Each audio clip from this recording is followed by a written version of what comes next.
Seigneur, tu bénis ta parole. Merci pour toutes les bonnes choses qu'on a reçues déjà.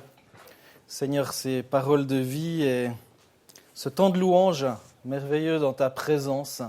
Merci pour tous ces frères et sœurs, Seigneur, qui sont réunis dans cette salle. Tu les bénis et que cette parole soit un encouragement pour chacun, Jésus. Amen. Dimanche passé, Michael nous a invités à nous attendre à Dieu. Est-ce que vous avez pu mettre en pratique ça cette semaine pour ceux qui ont entendu le message, à vous attendre à Dieu, à mettre votre foi vraiment en Dieu? Au mois de mars, je vous avais parlé de 2 messages aussi sur le retour de Jésus et j'aimerais poursuivre sur cette lancée avec un message que j'ai intitulé, et vous comprendrez pourquoi je suis encouragé aussi à poursuivre dans ce sens-là. J'ai intitulé « Le meilleur est devant nous ».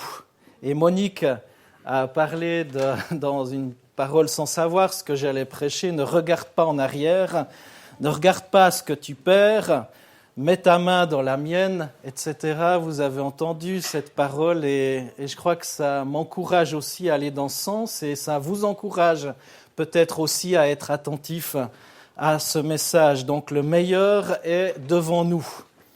Ne regarde pas en arrière. Et ce titre que j'ai donné à ce message, c'est le titre d'un livre en fait que j'ai pas lu, que j'ai même pas d'ailleurs dans ma bibliothèque.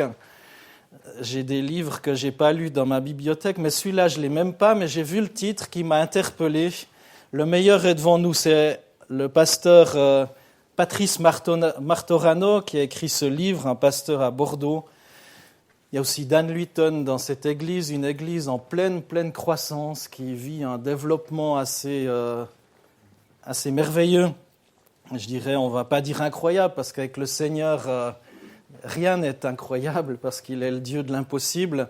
Mais c'est beau d'entendre aussi qu'il y a vraiment un réveil spirituel là-bas. Et il a écrit un livre, donc « Le meilleur est devant nous ». Alors je ne connais pas le contenu de ce livre, mais en tout cas, c'est le titre de mon message ce matin. Alors merci à ce pasteur d'avoir inspiré ce titre. À lui seul, ce titre est tout un programme. Parfois, certaines situations peuvent nous paraître désespérées, certaines situations peuvent nous paraître sans issue. Et pourtant, même dans de telles situations, eh bien, on peut s'attendre au meilleur. Le meilleur est devant nous. Si on regarde à la situation du peuple d'Israël face à la mer Rouge, ils avaient le désert à droite et à gauche, l'armée du Pharaon dans le dos. Quand ils ont quitté l'Égypte, vous pouvez retrouver cette histoire dans le livre de l'Exode si vous ne la connaissez pas. Ils étaient désespérés et pourtant le meilleur était devant eux.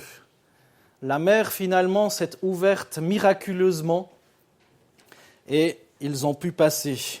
Dieu a ouvert une route au milieu de la mer. Et la situation d'Élie, le prophète qu'on trouve dans le livre des rois, si jamais, il fuyait devant Jézabel et Akab, aussi son mari. Sa situation, eh bien, elle paraissait dramatique et pourtant le meilleur était devant lui. Si vous ne connaissez pas cette histoire, relisez ou lisez peut-être le livre des rois pour vous familiariser aussi avec ces histoires bibliques. Et on pourrait multiplier les exemples dans la Bible. Mais l'important, c'est d'expérimenter soi-même, nous-mêmes, la vérité aussi de la délivrance du Seigneur. Cette vérité que le meilleur est devant nous, même si on se retrouve peut-être face à quelque chose qui ressemble comme la mer Rouge. Le meilleur est devant nous. Alors on peut l'entendre de moult manières, on peut le lire dans la parole de Dieu, mais ce que j'aimerais vous dire ce matin, c'est que vous pouvez le vivre. Vous pouvez le vivre aussi, l'expérimenter dans votre situation. Le meilleur est devant vous. Et ce message se veut être une invitation à faire confiance à Dieu, à se reposer sur la grâce qui est en Jésus-Christ. Job savait que craindre le pire, c'était s'exposer au malheur. Dans Job 3, verset 25, Job va dire « Ce que je crains, c'est ce qui m'arrive. Ce que je redoute, c'est ce qui m'atteint. » Donc de craindre, ça ne sert à rien. De craindre, ça nous décourage.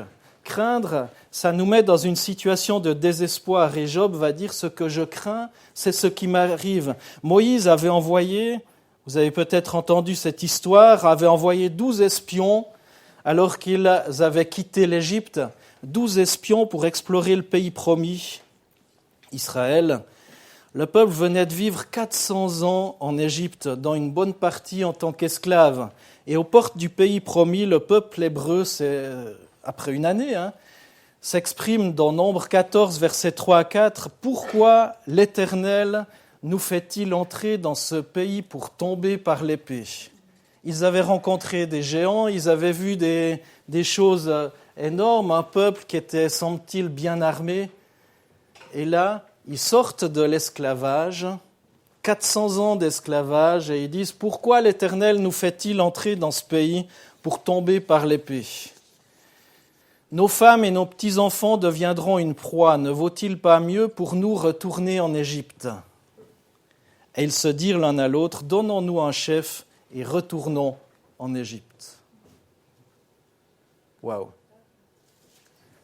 Ils avaient oublié tout ce qui était en arrière. Quelle question, quelle étrange situation. Après avoir connu 400 ans d'esclavage, Dieu va les libérer par l'intermédiaire de Moïse. Vous avez peut-être entendu parler des 10 plaies. Ils avaient eu l'intervention de Dieu au travers des 10 plaies et toutes ces choses, des choses juste humainement pas concevables. Ils avaient vécu tout ça, ils avaient vu la mer Rouge s'ouvrir devant eux. Et là, ils disent, ne vaut-il pas mieux pour nous retourner en Égypte ? Je ne sais pas si vous avez déjà vu la mer s'ouvrir devant vous. Bon, si vous êtes en bateau, ce n'est pas pratique parce qu'on touche le fond, mais Dieu les libère par l'intermédiaire de Moïse. Et après un an de marche, le peuple est sur le point de saisir sa destinée prophétique et voilà qu'il regrette le passé. Les gens ont la nostalgie de leur passé, la nostalgie de ce qui se fait. Aujourd'hui, on pourrait dire peut-être en psychologie qu'ils sont atteints du syndrome de Stockholm. Vous avez peut-être déjà entendu ça, c'est ceux qui sont victimes de prise d'otages, enfin voilà, qui s'identifient à leur agresseur et qui vont finalement défendre leur agresseur, leur bourreau ou ceux qui les prennent en otage. Ou dans le cadre de violences conjugales, de maltraitance ou d'éducation parentale avec violence et contrainte, on pourrait aussi dire des fois des gens qui s'identifient à leur agresseur et qui finalement les défendent, prennent leur défense. Et dans ces cas, les individus battus ne se plaignent pas, n'osent pas résister ou dénoncer. Et malgré des moments de doute, finalement, ils croient devoir éprouver de l'affection pour leur tortionnaire qu'ils vont finir par idéaliser. Un père violent ou un abuseur. Et ça, ça se reproduit malheureusement très souvent. Je l'ai personnellement vécu aussi. Une dame que j'ai personnellement dû conduire à l'hôpital avec, je ne vous explique pas ce qu'elle avait au visage et sur le corps. Et ça faisait déjà au moins la 4e fois qu'elle allait à l'hôpital. Et là, on m'a dit, mais monsieur, les statistiques disent que même si la femme finit à l'hôpital dans un état catastrophique, des fois le mari tortionnaire va revenir avec des excuses, je ne ferai plus ça et autres. Il faut 7 fois que la personne parte pour que finalement il se passe quelque chose. 7 fois. Alors sa vie est en danger, je parle de cas vraiment atroces et finalement les gens reviennent à ça. Et une étude intéressante sur les souvenirs démontre que l'homme a tendance à embellir son histoire. Les gens, quelle que soit leur époque, sont persuadés que c'était mieux avant. Même les chrétiens, des fois, c'était mieux avant. Et moi, ce matin, j'aimerais dire, c'est meilleur devant. C'est meilleur devant nous. C'était pas mieux avant. Le meilleur est devant nous parce que le Seigneur désire encore faire de grandes choses. Le meilleur est devant nous. Pour la famille, pour l'Église, pour le travail, etc. Certains disent, bref, tout était meilleur. Fini les pères despotiques, les femmes brimées, la Gestapo, l'insalubrité, la malnutrition. Oui, jadis, il faisait bon vivre. Et bien sûr, c'est qu'une illusion. C'est un petit peu comme ce texte que je vous ai lu sur le peuple d'Israël qui quitte l'Égypte. C'était mieux avant. Pourquoi est-ce que tu nous as fait sortir ? Ils étaient esclaves, ils étaient battus, ils étaient torturés. C'était mieux avant. Ils avaient vu la mer Rouge s'ouvrir, mais pourtant c'était mieux avant. Et parfois, je crois qu'en tant que croyant, on a cette impression-là aussi. C'était mieux avant. Et c'est ainsi que les gens fonctionnent par leurs souvenirs. Ils recomposent leur passé en forme de chimère en prenant des bribes de vérité et ils oublient les mauvaises. Alors c'est un instinct de survie, heureusement parfois, qui permet à l'être humain d'oublier les mauvaises choses et de se porter vers l'avenir. Et voilà, mais ils se font un passé idyllique avec des bouts de vérité. L'Église était mieux avant, ceci était mieux avant, etc. Et lorsqu'ils considèrent l'époque d'aujourd'hui, ils s'exclament « Ah, c'était mieux avant ». Et pourtant, c'est faux. Un simple exemple biblique, lisez le livre de Paul aux Corinthiens qu'on étudie en ce moment dans le cadre de l'étude biblique du mercredi. D'ailleurs, je vous encourage à relire ce livre et aussi à peut-être participer, si vous avez la possibilité, à ces temps de partage d'études bibliques. Ça nous montre qu'en ce qui concerne l'Église, même du temps de Paul, c'était pas mieux avant. Dans cette église, on voit de l'adultère, on voit de l'inceste, on voit de la division, on voit de l'ivrognerie, on voit toutes ces choses-là. Et je me dis, merci Seigneur que je n'ai pas une église comme ça.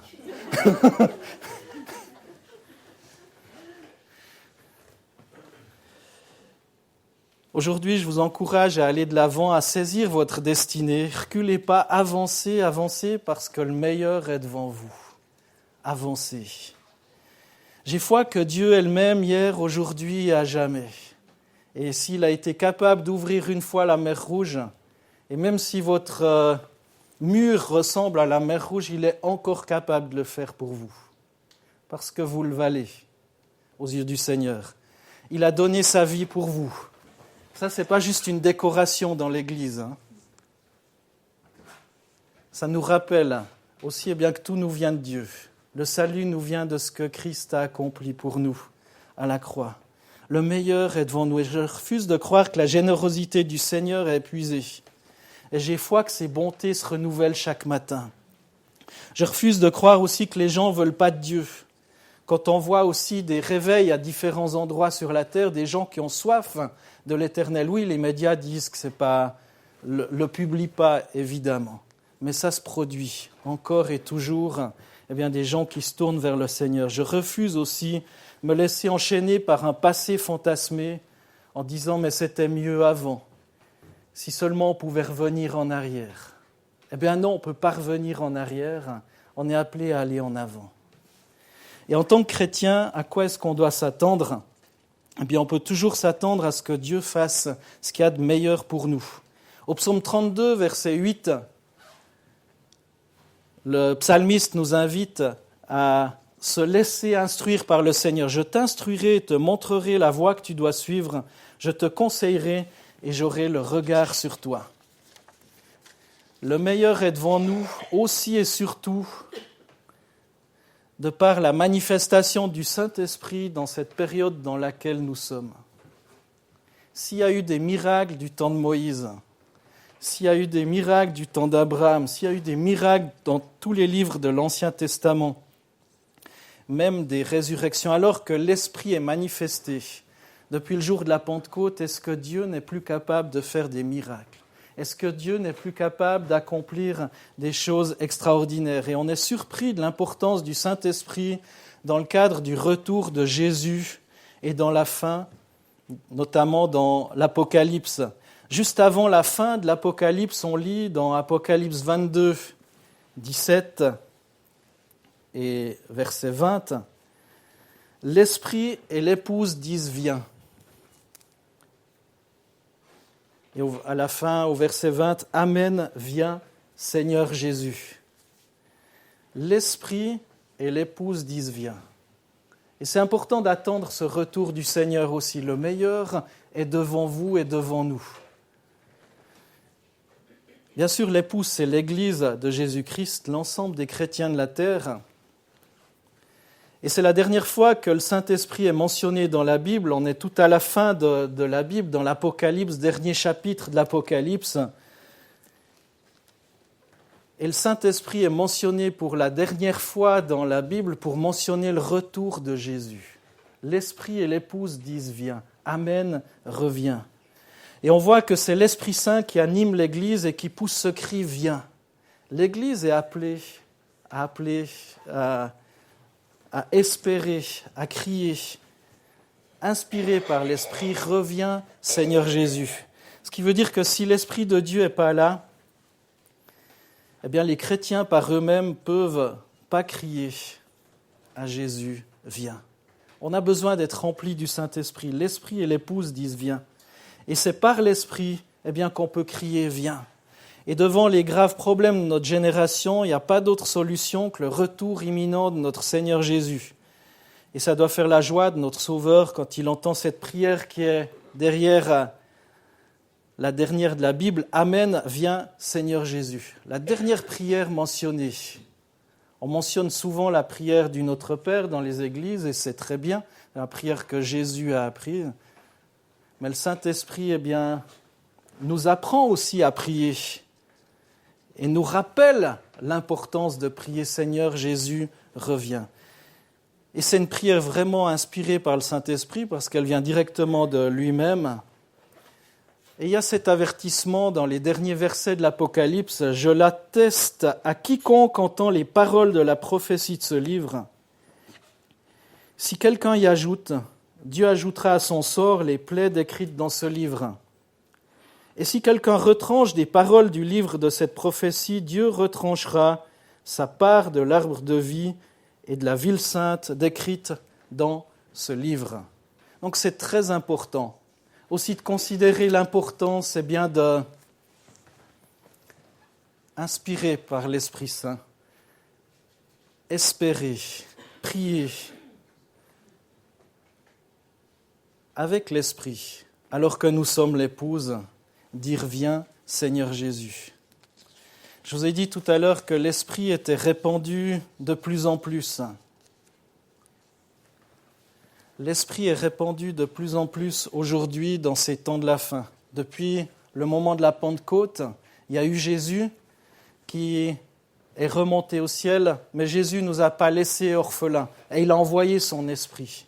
Et on voit que l'Esprit aussi est vraiment déversé de plus en plus sur toute chair. Aujourd'hui, plus que jamais, l'Église de Jésus-Christ est revêtue de l'Esprit Saint pour annoncer la nouvelle du salut jusqu'au bout du monde. Dans tous les mouvements, même des mouvements réfractaires, il y a le courant de l'Esprit qui agit. Il y a encore quelques mouvements où ils ont un petit peu de la peine, mais même des mouvements qui étaient réfractaires il y a peut-être 20-30 ans en arrière maintenant, sont très ouverts aussi à l'action du Saint-Esprit. Et je crois que ce n'est pas juste parce qu'ils en ont été convaincus comme ça, parce qu'ils ont lu des bouquins, mais parce que le Saint-Esprit lui-même témoigne à la chrétienté qu'on a à être rempli du Saint-Esprit. Dans Joël 3, versets 1 à 5, il est écrit « Après cela, je déverserai de mon esprit sur tout être humain ». Tout être humain, c'est tout être humain. Il n'y a pas... En tout cas, c'est comme ça que je le comprends, c'est tout le monde. « Vos fils et vos filles prophétiseront. Vos vieillards auront des rêves et vos jeunes gens des visions. Même sur les serviteurs et sur les servantes, dans ces jours-là, je déverserai de mon esprit. Je ferai des prodiges dans le ciel et sur la terre, du sang, du feu et des colonnes de fumée. Le soleil se changera en ténèbres et la lune en sang avant l'arrivée du jour de l'Éternel, ce jour grand et terrible. Alors toute personne qui fera appel au nom de l'Éternel sera sauvée. Il y aura des rescapés sur le mont Sion et à Jérusalem, comme l'a dit l'Éternel, et parmi les survivants que l'Éternel appellera. Je déverserai de mon esprit sur tout être humain, et toute personne qui fera appel à mon nom sera sauvée. Toute personne. Même celles et ceux qui crient au dernier moment. Il y a cette parabole de la rétribution dans la vigne. Ce maître qui allait chercher des ouvriers sur la place publique et il les a pris à la première heure de la journée. Certains, un groupe qui est venu et les a embauchés pour travailler dans la vigne pour un salaire convenu. Vers midi, il est allé en chercher d'autres. et il les a embauchés parce qu'ils n'avaient rien à faire, il les a embauchés pour un salaire convenu. Et juste 1 heure avant la fin de la journée, il est allé, puis il a encore embauché certains juste 1 heure avant la fin. Et en finalité, ils ont tous eu le même salaire, même ceux qui étaient venus travailler qu'1 heure. Certains ont crié à l'injustice. Mais le maître a dit, mais en quoi est-ce qu'on vous a... en quoi est-ce que je t'ai porté préjudice ? En quoi est-ce qu'on vous a porté préjudice ? Est-ce qu'on n'avait pas convenu d'un tel salaire ? Si j'ai désiré être bon et faire comme ça, en quoi est-ce que ça vous regarde ? Alors je paraphrase ce texte, vous le relirez pour remettre les mots pile où ils sont. Voilà, et vous verrez bien, la richesse dans ce texte qui nous montre que même ceux qui à la fin crieront, feront appel au Seigneur, seront sauvés. Ceci dit, je ne vous encourage pas à attendre la dernière minute parce qu'on ne la connaît pas, la dernière minute. Pas que vous dites « Ah, ouf, maintenant c'est bon, j'ai le temps ». Non, on n'a pas le temps. Parce que notre cœur, on ne sait pas quand c'est qu'il va s'arrêter de battre. C'est Dieu lui-même qui le choisit. Donc on peut affirmer qu'il n'y a jamais eu autant de chrétiens remplis de l'Esprit que nos jours, et on le voit, c'est prophétisé. On voit vraiment un mouvement mondial du Saint-Esprit. Le mouvement de l'Esprit touche aujourd'hui toutes les dénominations, et c'est le mouvement qui croît le plus rapidement dans notre temps. Et cette effusion de l'Esprit touche tous les pays. Même là où vous entendez parler de persécution, il y a une quantité énorme, et vous pouvez relire le livre, la petite brochure de l'ACP qui vous sera distribuée à la fin. Vous voyez aussi, même là où on parle de persécution, c'est là où l'Esprit agit le plus.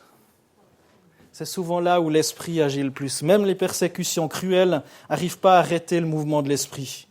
Et Jésus veut que les extrémités de la terre entendent le beau message du salut avec des paroles prophétiques. Et Jésus a annoncé la venue du Saint-Esprit pour la Pentecôte en disant « Vous recevrez une puissance lorsque le Saint-Esprit viendra sur vous, et vous serez mes témoins à Jérusalem, dans toute la Judée, dans la Samarie et jusqu'aux extrémités de la terre. » C'est dans Actes 1, verset 8. Et quand ce message du salut aura couvert toute la terre, ce sera la fin. Ce sera l'heure du retour de Jésus pour venir chercher les siens. Et on est en train de vivre ces choses-là. On voit que le Saint-Esprit est déversé dans toute l'humanité de plus en plus. Alors on a entendu que l'Esprit est répandu de plus en plus, c'est important.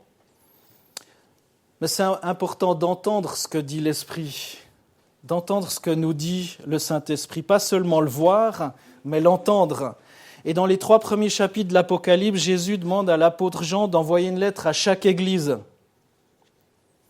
Ça ferait du boulot aujourd'hui, À chaque église, envoyer une lettre. J'imagine que c'était écrit à la main.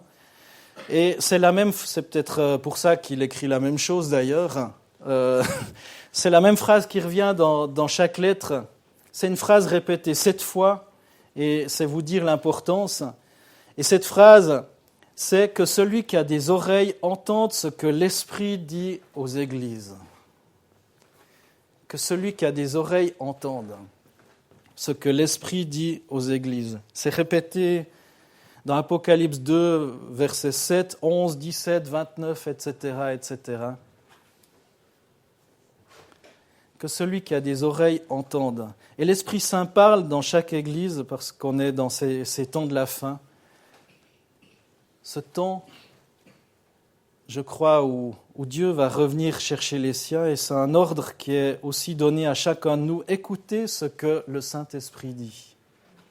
Pas juste vivre un culte, rencontrer des gens sympathiques. C'est très important de vivre des cultes et de rencontrer des gens sympathiques parce que vous êtes sympathiques et on a du plaisir de se retrouver.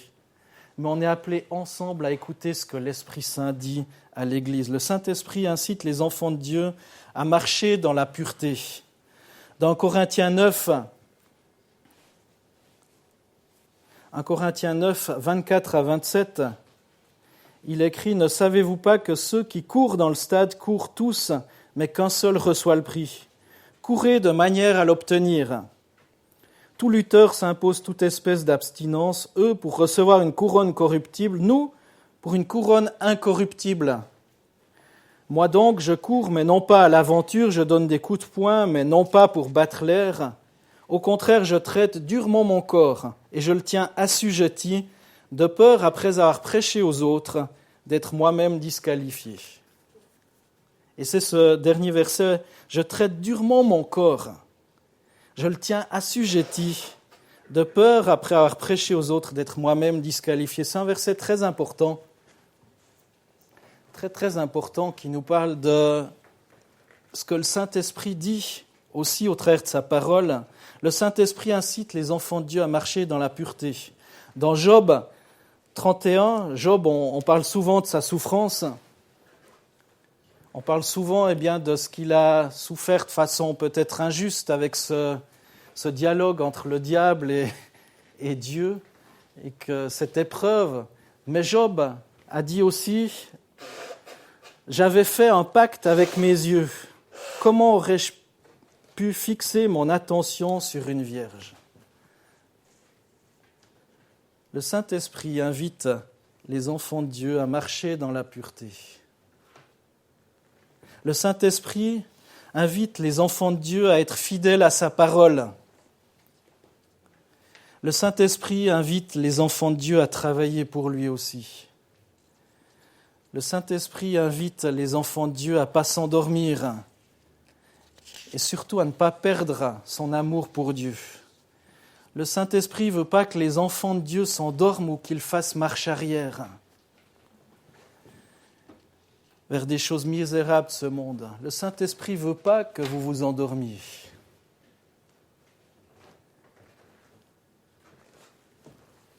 Je ne parle pas si vous vous endormez parce que ma voix vous pousse au sommeil, mais à ce réveil spirituel. Le Saint-Esprit ne veut pas qu'on s'endorme et qu'on fasse marche arrière vers les choses du passé. Le meilleur est devant vous. Pour autant qu'on se dirige vers le meilleur, pour autant qu'on se dirige dans la direction de Dieu. Et vous avez remarqué combien, en ces temps où nous sommes, le monde nous envahit. Sans cesse, on est abreuvé de tout ce qui est souillé et impur dans notre monde, toutes les catastrophes, les violences. J'avais sur mon téléphone l'application 20 minutes.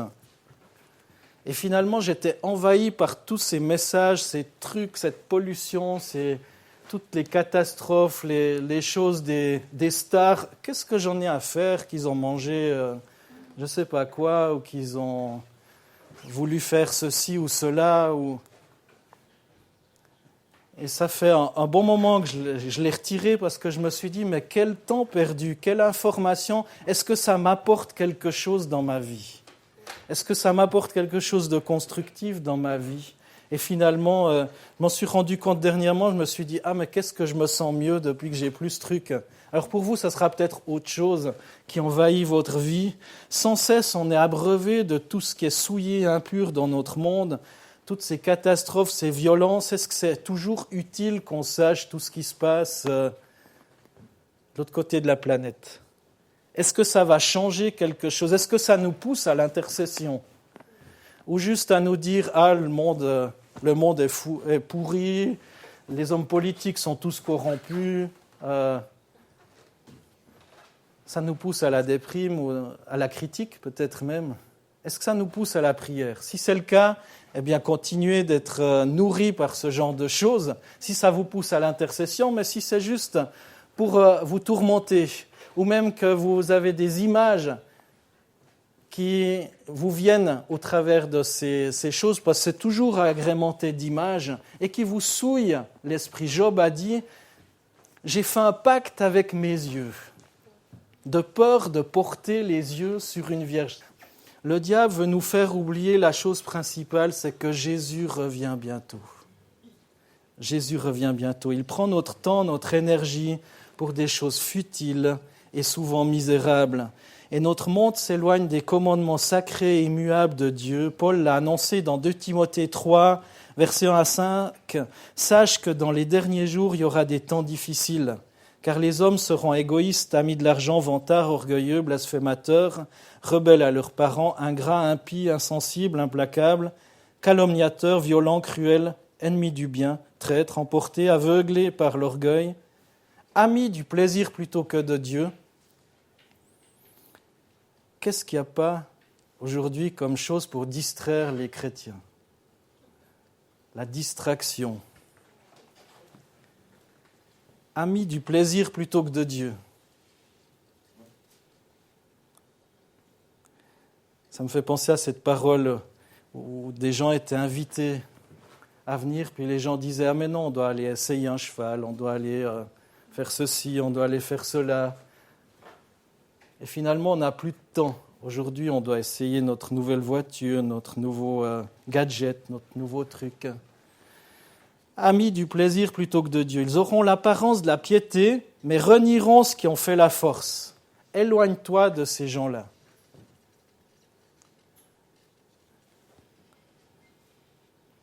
Les deux principaux commandements de Dieu sont de plus en plus oubliés. Aimer Dieu de tout son cœur et son prochain comme soi-même.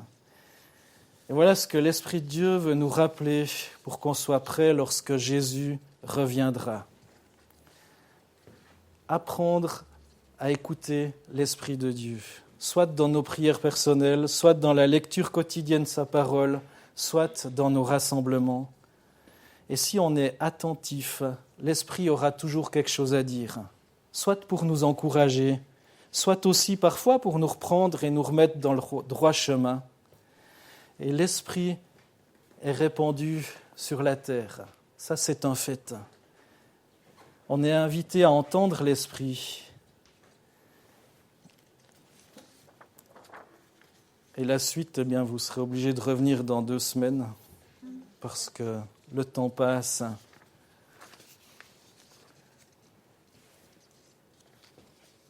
On est appelé à avoir une espérance sûre et solide. Ça, c'est le point suivant.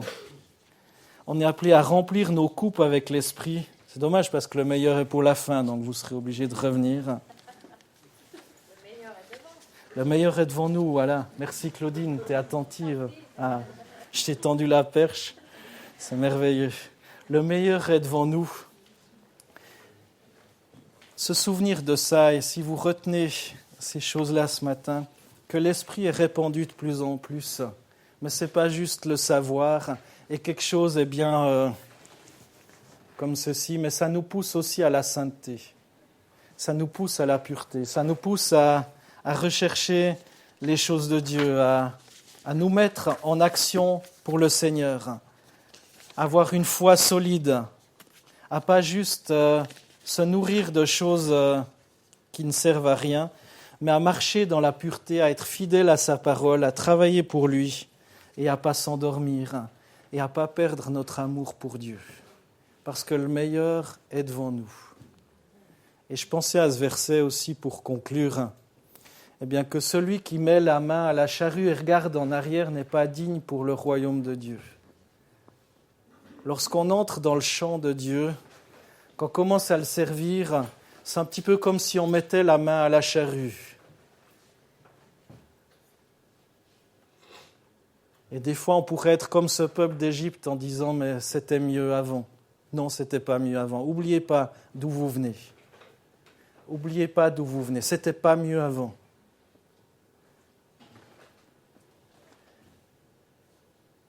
Mais avec le Saint-Esprit, ça peut être largement meilleur devant nous, pas derrière nous.